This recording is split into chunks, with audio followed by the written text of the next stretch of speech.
जय हिंद बच्चों, कैसे हैं आप सब। आज हम कक्षा 8 के विज्ञान को पढ़ेंगे। विज्ञान की पाठ्य पुस्तक में पाठ 15 में है प्राकृतिक परिघटनाएं, नेचुरल फेनोमेनन। तो इसका हम कुछ भाग पढ़ चुके थे कि प्राकृतिक परिघटनाएं क्या है, तड़ित क्या है, रबड़ द्वारा आवेश भी हमने पढ़ा था। साथ ही बहुत सारे क्रियाकलाप भी हमने किए थे, जो गुब्बारे के साथ थे, रिफिल के साथ थे। तो उसको हमने देखा था कि किस तरह से चार्ज, अलग अलग चार्ज होते हैं, आवेश अलग अलग होते हैं, आवेश का स्थानांतरण किस तरह से होता है वो भी हम देख चुके थे। साथ ही भूसंपर्करण के बारे में भी हम पढ़े थे, और साथ में तड़ित की कहानी, तड़ित से कैसे सुरक्षित रह सकते हैं जब हम घर के अंदर हो या फिर घर के बाहर हो, तो किस तरह से तड़ित से हम अपने आप को सुरक्षित रख सकते हैं। साथ ही हमने तड़ित चालक क्या है, इसको किस तरह से उपयोग किया जाता है, उसके बारे में हम पढ़ चुके थे। तो यहाँ तक हम पढ़ चुके थे। तो आज इस चैप्टर को आगे बढ़ाते हुए हम पढ़ेंगे जो दूसरी प्राकृतिक परिघटनाएं हैं, भूकंप, अर्थक्वेक। तो जो भूकंप है उसके बारे में हम आज विस्तार से जानेंगे। चक्रवात एवं तड़ित, झंझा आदि प्राकृतिक परिघटनाएं मानव जीवन एवं संपत्ति का बहुत अधिक नुकसान कर सकती है, परंतु कुछ हद तक इन परिघटनाओं की भविष्यवाणी की जा सकती है। तो जो चक्रवात है, तड़ित है, बिजली का गिरना है, तो इसके थोड़ी सी हम अनुमान लगा सकते हैं, पहले से ही इसका भविष्यवाणी किया जा सकता है। मौसम विज्ञान केंद्र चक्रवात एवं तड़ित, झंझा के बारे में सचेत कर सकता है। इन परिघटनाओं से होने वाली क्षति से बचाव के उपायों के लिए सभी के पास समय होता है कि चक्रवात आने वाला है या फिर विद्युत गिर सकता है। तो ये सारी चीजों के बारे में पहले ही अलर्ट हो जाते हैं। भूकंप एक ऐसी प्राकृतिक परिघटना है जिसके बारे में भविष्यवाणी करने की क्षमता अभी तक विकसित नहीं हो पाई है। इसलिए भूकंप बहुत बड़े पैमाने पर जनजीवन एवं संपत्ति को क्षति पहुंचाता है। तो ये भूकंप जो है उसके बारे में भविष्यवाणी करना मुश्किल काम है। तो इस कारण से जो भूकंप है उससे जो हानि है वो चक्रवात या तड़ित से भी ज्यादा होता है। तो इसके बहुत सारे उदाहरण हैं, जैसे गुजरात के भुज जिले में 26 जनवरी 2001 को बड़ा भूकंप आया था, और 8 अक्टूबर 2005 में कश्मीर के उत्तरी भाग उरी एवं तंगधार शहरों में भी एक बड़ा भूकंप आया था, और इन भूकंपों से बहुत बड़े पैमाने पर जान माल की हानि हुई थी। तो गुजरात में और जो कश्मीर के उत्तरी भाग हैं वहां भूकंप आ चुके हैं। इसे भारत सरकार के द्वारा राष्ट्रीय आपदा घोषित किया गया था, क्योंकि इससे बहुत ज्यादा हानि हुआ था। देखिए कश्मीर के भूकंप का दृश्य, किस तरह से जो बड़े बड़े बिल्डिंग है कैसे धंस गए हैं। भूकंप से बाढ़, भूस्खलन और सुनामी आ सकते हैं। तो भूकंप के कारण भूस्खलन हो सकता है, बाढ़ हो सकता है, सुनामी आ सकता है। सुनामी में भूकंप के कारण समुद्र में ऊंची ऊंची लहरें उठती है, जिससे तटीय इलाके में जान माल का काफी नुकसान होता है। 26 दिसंबर 2004 में हिंद महासागर में हुई भूकंप के कारण विशाल सुनामी आया था। तो जो 26 दिसंबर 2004 में हिंद महासागर में भूकंप के कारण क्या हुआ था, सुनामी आया था, जिसके बारे में आपने जरूर सुना होगा, जिसमें कई समुद्र तटीय इलाकों में लाखों लोगों की जान चली गई थी। तो भूकंप के कारण सुनामी का भी खतरा है, और जिससे भी बहुत ज्यादा जानमाल का हानि होता है, जानमाल का। अब है भूकंप क्या होता है, व्हाट इज एन अर्थक्वेक।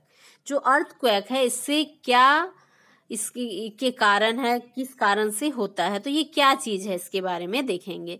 पृथ्वी की भूपटल का कंपन अर्थात एकाएक हिलना अथवा झटका लगना भूकंप कहलाता है। यह बहुत कम समय तक रहता है। तो जो भूकंप का झटका होता है वो अचानक से लगता है और बहुत कम समय के लिए होता है, और इसमें क्या लगता है, एकाएक हिलना या झटका लगना जैसा लगता है। पृथ्वी के स्थलमंडल मतलब जो भूपरपटी है, पृथ्वी का ऊपरी भाग है, स्थलमंडल है, के भीतर गहराई में उथल पुथल के कारण भूकंप उत्पन्न होता है। तो जो स्थल मंडल है उसके नीचे पृथ्वी के अंदर जो उथल पुथल होता है उसी के कारण भूकंप आता है। जब भूकंप की तीव्रता अधिक होती है तब इसका अनुमान हम लगा सकते हैं, इसका अनुभव हम कर सकते हैं। और अधिक तीव्रता का कारण क्या होता है, भूकंप के कारण क्या होता है, भवनों, पुलों, बांधों तथा लोगों को बहुत अधिक क्षति होती है। यदि भूकंप की तीव्रता अधिक हो तो जो हानि है और ज्यादा अधिक होती है। इससे जीवन तथा संपत्ति की बहुत हानि होती है। अब है भूकंप के कारण, कॉजेज ऑफ एन अर्थक्वेक। जो अर्थक्वेक है उसके कारण क्या हैं? तो प्राचीन काल में हमारे पूर्वज भूकंप आने का सही कारण नहीं जानते थे। अब आप जानते हैं कि पृथ्वी जो है मुख्यतः 4 परतों से बनी हुई है, और ये परतें हैं आंतरिक कोड जो कोड है, और बाह्य कोड, मेंटल तथा भूपरपटी, जिसके बारे में आप पिछली कक्षाओं में पढ़ चुके हैं। भूपरपटी व ऊपरी मेंटल को लिथोस्फीयर कहते हैं। जो भूपरपटी है व ऊपरी मेंटल भाग है उसको कहते हैं लिथोस्फीयर। ये 50 किलोमीटर मोटी परतें होती है जिन्हें टेक्टोनिक प्लेट कहते हैं। तो जो भूपरपटी है उसको कहते हैं लिथोस्फीयर। ये 50 किलोमीटर मोटा होता है जिसे टेक्टोनिक प्लेट कहते हैं। जो ऊपर वाला भूपरपटी है उसको टेक्टोनिक प्लेट कहा जाता है। पूरी धरती ऐसे 12 प्लेटों पर स्थित है। पूरा जो विश्व है वो 12 प्लेटों पर स्थित है सारे, जो तरल पदार्थ लावा के ऊपर तैर रही है। और अंदर क्या है, लावा है जो तरल रूप में है, और उसके ऊपर ये प्लेट जो है वो तैर रही है। और इन प्लेटों के आपस में रगड़ अथवा टक्कर के कारण एक प्लेट दूसरी प्लेट के ऊपर, नीचे या फिर बगल में चली जाती है, जिसके फलस्वरूप भूपरपटी में विक्षोभ उत्पन्न होता है। और भूपरपटी में उत्पन्न विक्षोभ ही भूकंप है। तो समझ गए भूकंप का क्या कारण है? देखिए, पृथ्वी की प्लेटों की गति यहाँ दिखाया गया है। ये नीचे जो ऑरेंज कलर से दिख रहा है ये क्या है? वो जो तरल रूप में है लावा वही है, और ऊपर में क्या है, ये प्लेट तैर रही है। भूकंप आने के कारण की जानकारी होते हुए भी यह संभव नहीं हो सका है कि आने वाले भूकंप के समय तथा स्थान की भविष्यवाणी की जा सके। तो ये संभव नहीं हो सका है। भूकंप उत्पन्न होने के निम्नलिखित कारण है। पहला है ज्वालामुखी का फटना, उल्का पिंड का पृथ्वी से टकराना, या फिर भूमिगत नाभिकीय विस्फोट होना, या फिर भूपरपटी के टुकड़ों की अनियमित गति। तो इन कारणों से भूकंप उत्पन्न होते हैं। भूकंपी भ्रंश क्षेत्र। वास्तव में अधिकांश भूकंप पृथ्वी की प्लेटों की अनियमित गति के कारण उत्पन्न होते हैं, परंतु जहां इन प्लेटों के आसपास दुर्बल क्षेत्र होते हैं वहां भूकंप उत्पन्न होने की संभावना अधिक होती है। जहां उसको कमजोर क्षेत्र मिल जाता है वहां ज्यादा प्रभाव पड़ता है भूकंप का। इन दुर्बल क्षेत्रों को भूकंपी क्षेत्र अथवा भ्रंश क्षेत्र कहा जाता है। भारत में अधिक भूकंप आने की संभावना वाले क्षेत्र कश्मीर, पश्चिम तथा केंद्रीय हिमालय, समस्त उत्तर पूर्वी तथा कच्छ का रण, राजस्थान तथा गंगा के मैदान हैं। दक्षिण भारत के कुछ भाग भी भूकंपी क्षेत्र में आते हैं। तो ये क्या है, भारत के कुछ क्षेत्र हैं जो भूकंप से अधिक प्रभावित हैं। क्या होता है रिएक्टर पैमाना? तो रिएक्टर पैमाना क्या होता है? तो किसी भूकंप की शक्ति के परिणाम को रिएक्टर पैमाना पर व्यक्त किया जाता है। तो रिएक्टर पैमाने द्वारा भूकंप की जो शक्ति है उसको मापा जाता है, दिखाया जाता है। इस पैमाने का आविष्कार भूभौतिक शास्त्री चार्ल्स रिएक्टर ने 1935 में किया था और उन्हीं के नाम के अनुसार ये क्या है, रिएक्टर पैमाना, क्योंकि उनका सरनेम रिएक्टर था, रिक्टर था। यदि भूकंप का रिक्टर पैमाना का परिणाम 7 से अधिक हो तो भूकंप विनाशकारी होता है। भुज तथा कश्मीर में आए भूकंपों का परिणाम 7.5 से अधिक था। 26 अप्रैल 2015 में नेपाल में आए भूकंप का रिएक्टर पैमाने का परिणाम, रिएक्टर पैमाने क्या था, 7.8 था। 15 दिसंबर 2015 को झारखंड में आए भूकंप का रिएक्टर पैमाने का परिणाम था 4.3।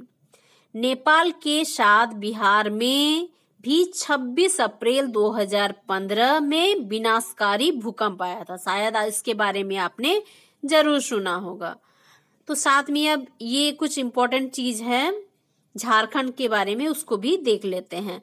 भूकंप और चक्रवात जैसी प्राकृतिक आपदा के दृष्टिकोण से झारखंड कम प्रभावित क्षेत्रों में अवस्थित है। झारखंड भूकंप के संवेदनशीलता की दृष्टि से जोन 1, 2, 3 और 4 में आता है। 2 जिले गोड्डा और साहेबगंज का उत्तरी भाग जोन 2 में स्थित है, जो झारखंड का सर्वाधिक भूकंप प्रभावित क्षेत्र है। तो सर्वाधिक क्षेत्र भूकंप प्रभावित क्षेत्र क्या है, गोड्डा साहेबगंज। जोन 3 के अंतर्गत 15 जिला तथा जोन 4 के अंतर्गत 7 जिला स्थित हैं। जोन 4 सबसे कम भूकंप प्रभावित क्षेत्र हैं। अब देखते हैं भूकंप लेखी सिस्मोग्राफ। भूकंप पृथ्वी की सतह पर तरंगे उत्पन्न करते हैं। इन तरंगों को भूकंपी तरंगे कहते हैं। तो भूकंप क्या करते हैं, पृथ्वी की सतह पर एक तरंग उत्पन्न करते हैं और ये तरंग को क्या कहते हैं, भूकंपी तरंगे। इन्हें भूकंप लेखी उपकरण द्वारा रिकॉर्ड किया जाता है। इसको किसमें रिकॉर्ड किया जाता है, भूकंप लेखी उपकरण के द्वारा। तो ये है भूकंप लेखी उपकरण। तो इस तरह से उपकरण बना है। इसमें चुंबक लगा है, यहाँ डोरी लगा है, लोलक लगा है, घूर्णी लगा हुआ है, इधर चार्ट पेपर नीचे है, इधर टेक लगा हुआ है और ये पेन है। तो इस तरह से ये भूकंप लेखी उपकरण है। अब है भूकंप का चित्र। देखिए यहाँ से केंद्र से स्टार्ट हो रहा है भूकंप, तो इस तरह से दिखाया गया है। अब देखते हैं भूकंप से बचाव। Precaution against earthquake, protection against earthquake. तो भूकंपी क्षेत्रों में रहने वाले लोगों को भूकंप का सामना करने के लिए हमेशा तैयार रहना पड़ता है। तो इन क्षेत्रों में भवनों का निर्माण इस प्रकार हो ताकि वे विनाशकारी भूकंपों के झटके को सह सके। भवनों के डिजाइन सरल हो ताकि वे भूकंप निरापद हो। इसके लिए किसी अनुभवी एवं योग्य आर्किटेक्ट तथा संरचना इंजीनियर से सलाह लिया जाता है। दूसरा है लकड़ी तथा मिट्टी के भवन निर्माण को बढ़ावा देना चाहिए, क्योंकि वहाँ यदि नुकसान होगा तो वो थोड़ा कम होगा, लकड़ी या मिट्टी के होंगे तो। सीमेंट कंक्रीट के होंगे तो नुकसान ज्यादा होगा। दीवार घड़ी, गीजर आदि को दीवारों पर सुरक्षित जगह पर लटकाना चाहिए। नेक्स्ट है भवनों में अग्निशामक यंत्र लगाना चाहिए। और नेक्स्ट है अलमारियों को दीवारों के साथ जड़ना चाहिए जिससे नुकसान थोड़ा कम हो। तो ये हो गए भूकंप से बचाव के उपाय। अब है भूकंप के झटके लगने की स्थिति में बचाव के लिए निम्नलिखित उपाय कर सकते हैं। क नंबर, यदि आप घर में हैं तो if you are at home तो क्या करेंगे, आप किसी चौकी अथवा मेज के नीचे चले जाएंगे। तो मेज या चौकी है तो उसके नीचे घुस जाएंगे। ऊंची तथा भारी वस्तुओं से दूर रहें। यदि आप बिस्तर पर हो तो तकिए से अपना सिर ढक लेंगे और दरवाजा के चौखट के नीचे खड़े हो जाएं। तो ये सारे उपाय आप कर सकते हैं यदि आप घर में हो। और यदि आप घर से बाहर हो, इफ यू आर आउटडोर, तब क्या करेंगे, भवनों, वृक्षों तथा विद्युत खंभे से दूर रहें। दूसरा, खुले मैदानों में लेट जाएं या बैठ जाएं। यदि आप घर या कार में हो तो बाहर नहीं निकलें। तो ये सारे आप प्रोटेक्शन कर सकते हैं जब आप घर के अंदर हो या बाहर हो। हमने सीखा, क्या क्या सीखा हमने इस पाठ में, कि कुछ वस्तुओं को दूसरी वस्तुओं से रगड़कर आवेशित किया जा सकता है। विद्युत आवेश दो प्रकार के होते हैं, धन आवेश तथा ऋण आवेश। और नेक्स्ट है समान आवेश एक दूसरे को प्रतिकर्षित करते हैं तथा असमान आवेश एक दूसरे को आकर्षित करते हैं। यदि जो आवेश है वो समान होगा तो प्रतिकर्षित करेगा और यदि आवेश असमान होगा तो वे एक दूसरे को आकर्षित करेंगे।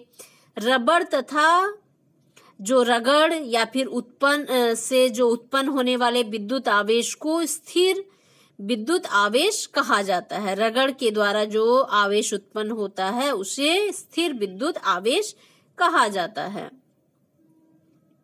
नेक्स्ट है गतिशील आवेश को विद्युत धारा कहते हैं। फिर है आवेशित तथा अनावेशित वस्तु को पहचान विद्युतदर्शी द्वारा किया जाता है। नेक्स्ट है आवेशित वस्तु के आवेश को पृथ्वी में स्थानांतरित करने को भूसंपर्करण कहते हैं।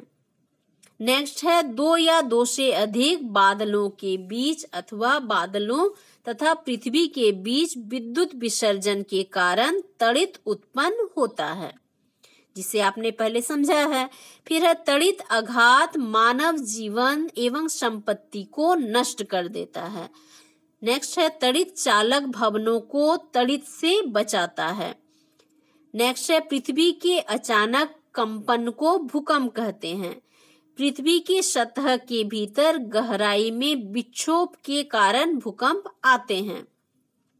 नेक्स्ट है भूकंप आने के स्थान एवं समय की भविष्यवाणी संभव नहीं हो पाई है।